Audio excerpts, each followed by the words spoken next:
So I know it keeps getting old, but I absolutely love journaling because I love that it doesn't require somebody else. There doesn't have to be a fixed time or day. You don't have to go anywhere. You have a pen, paper, sit down, stand up, whatever you want. You can start doing some self-reflective for yourself so that you can work on whatever you may be working on, whether that's triggers, emotions, loss, or did I forget that you can actually just talk about happy moments? Definitely you could talk about happy moments and process what is going on for it to continue making happening. Okay, I'm done rambling.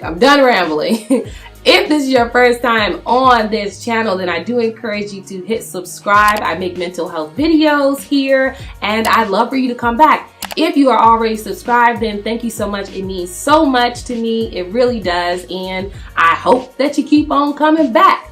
But now, enough about that. Let's jump into these 10 journal prompts for depression. Write the words that you need to hear. How do your emotions motivate you? List 20 things that make you smile.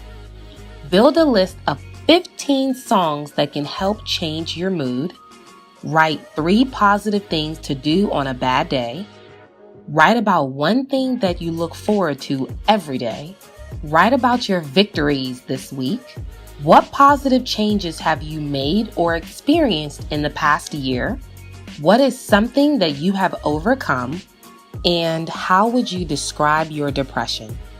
There you have it. That was 10 journal prompts for depression. I hope this really encourages you to start writing so that you can process, so that you can get to some of those feelings that you're struggling talking about. I hope that it really gives you a sense of power and freedom within yourself, that you can take a little bit of control back over what you may be struggling with.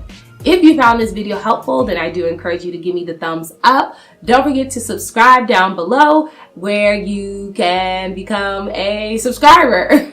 I don't know, my mind's all over the place.